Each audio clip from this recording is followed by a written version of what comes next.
Para poder diferenciar lo que es la herencia nuclear de la herencia extranuclear y diferenciarla de lo que es el efecto materno, debemos acudir a lo que llamamos los cruzamientos recíprocos. Un par de cruzamientos recíprocos es aquel par de cruzamientos en el cual actúan exactamente los mismos genotipos, con la única diferencia de quién es el sexo que aporta cada genotipo.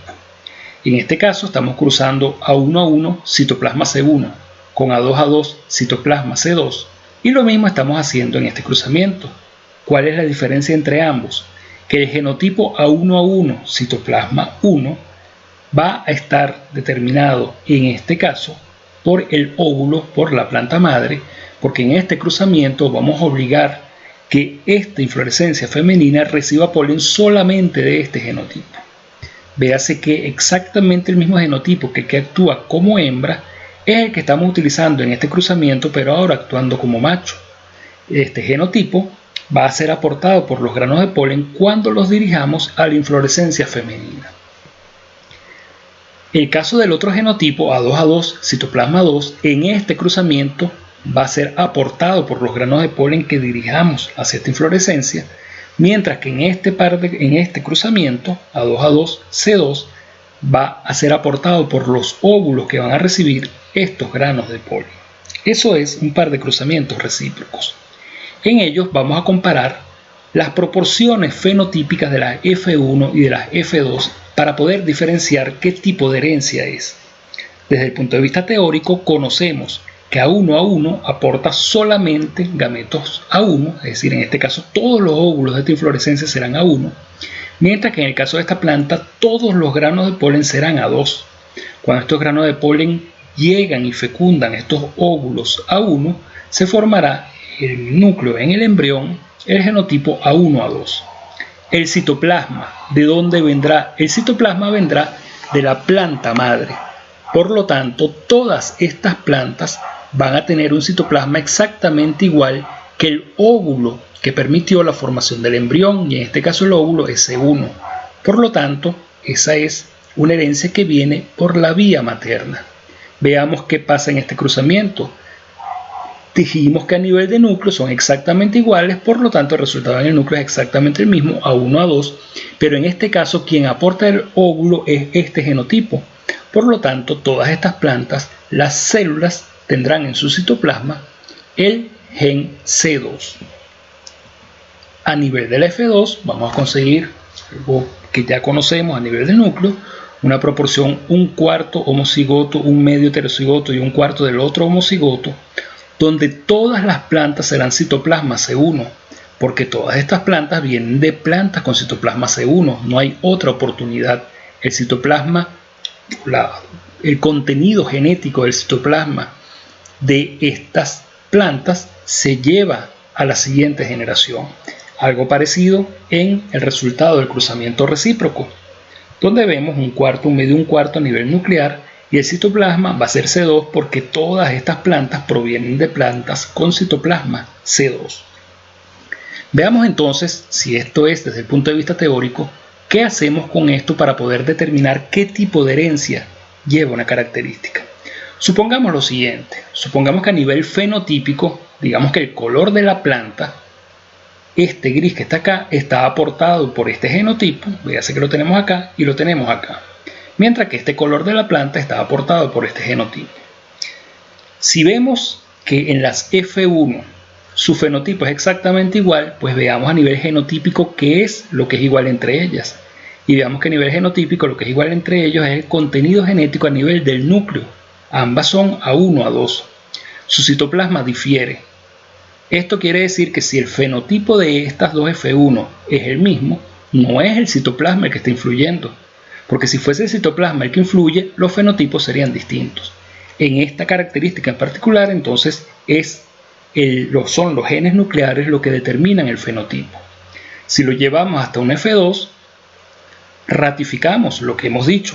Vemos que en el F2 conseguimos una proporción de la que ya conocemos a nivel nuclear, 1/4, 1/2, 1/4, donde 1/4 y 1/2, debido a la dominancia de A1 sobre A2, me va a dar 3/4.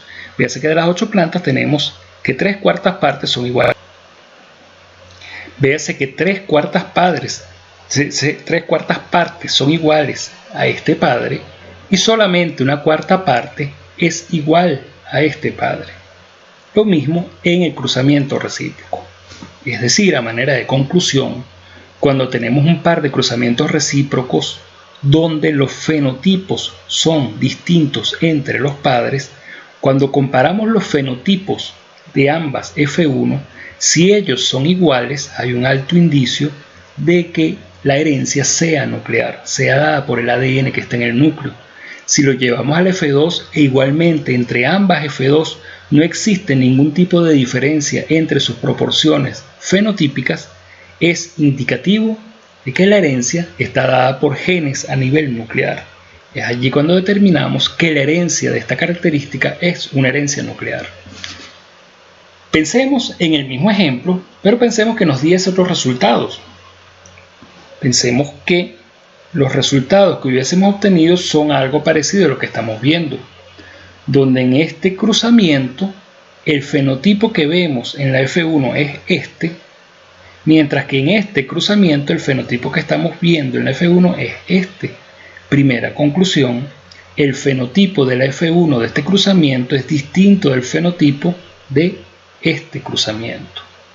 Es decir, las proporciones fenotípicas en la F1 son distintas, cosa que no ocurría cuando la herencia era nuclear.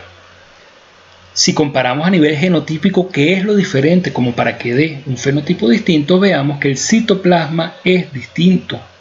Al ser el citoplasma distinto, pero en el núcleo son iguales, podemos ya decir que definitivamente no es el núcleo que define este fenotipo, porque si los núcleos son iguales, debería ser el mismo fenotipo.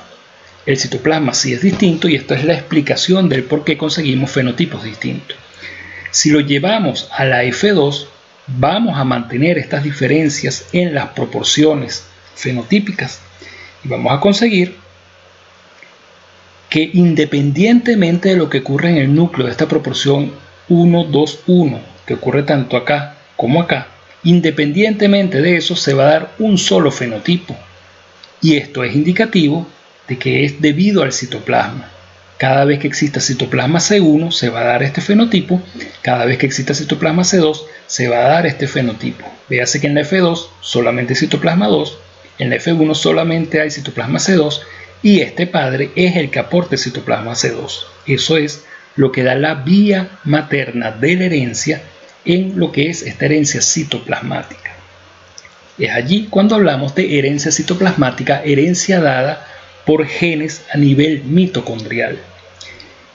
En el caso del efecto materno es un tanto distinto la aproximación que debemos hacer. Y la razón es que cuando se habla de efecto materno, verdaderamente no se está haciendo un análisis de la F1 y la F2. Realmente estamos haciendo un análisis de algo que está en el propio padre. Expliquémoslo. Si tenemos este par de cruzamientos recíprocos, donde esta planta produce granos morados mientras que esta produce granos blancos por este genotipo, igualmente por acá, vamos a conseguir que cuando hagamos el cruzamiento, cuando llevemos polen de aquí para acá y evaluemos cómo es el color de esta mazorca, nótese que los genotipos que hay allí son dos. Va a existir el genotipo del pericarpio, y eso es un genotipo que ya tiene la planta mucho antes de ser fecundada, indudablemente, pero también se va a dar el genotipo del embrión, que sí es producto de la fecundación de este grano de polen con este óvulo. Este es el genotipo que está en el embrión, este es el genotipo que va a estar en el embrión, en el caso de que fuese también el cruzamiento de aquí hacia acá.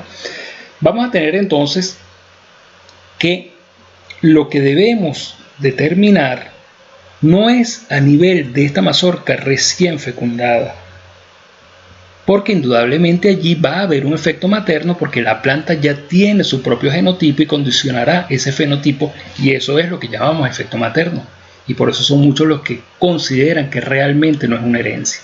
Lo que debemos analizar entonces es a nivel del F1, es decir, agarrar estos granos, sembrarlos y allí sí se van a dar plantas A1, A2. En esas plantas A1, A2 cruzadas entre ellas, todas tendrán en sus granos A1, A2, es lo que estamos viendo acá. Todas serán de pericarpio A1, A2, tanto en este F1 como en este F1, porque estamos evaluando las plantas F1.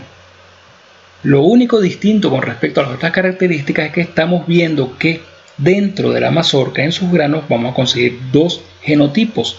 Estará el genotipo de la planta F1 y también estará el genotipo producto del cruzamiento, que es lo que forma el embrión.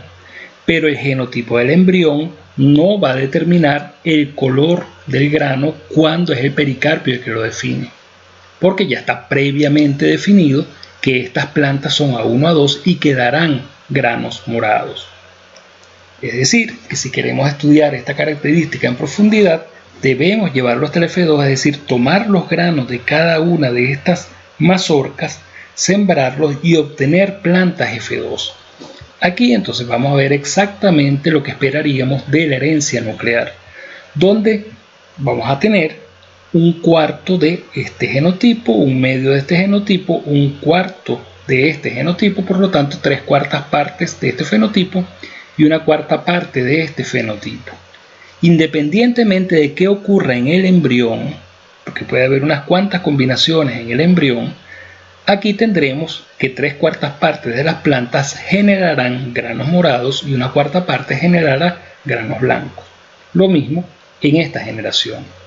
Esto es un detalle que es sumamente importante en el momento de hacer mejoramiento genético para cambiar el color de semilla en el caso particular del maíz o en el caso de cualquier planta en la que la semilla, el color de la semilla esté dado por el pericarpio, que es un tejido materno. Por lo tanto, la consideración que hay que hacer es que las evaluaciones para ver la herencia no se hacen sobre el fruto o la semilla recién obtenida del cruzamiento, sino se debe hacer por parte de la generación F1, la verdadera generación F1, que es la formación de una planta partiendo del embrión. Acá no tenemos plantas F1, acá lo que tenemos son embriones F1 que todavía no han sido plantas. Acá no tenemos plantas F2, acá lo que tenemos son embriones F2 que cuando los sembramos sí generarán plantas F2, y esta es la forma correcta de hacer la evaluación. Esto es lo que indica muchas veces la confusión en la literatura sobre lo que es el efecto materno y de por qué muchos autores consideran que no es verdaderamente una herencia, sino simplemente es la influencia de tener en un mismo momento, en un mismo cuerpo, dos genotipos, y es lo que ocurre exactamente con los animales cuando hay un animal en preñez. Está el genotipo materno y está el genotipo del embrión.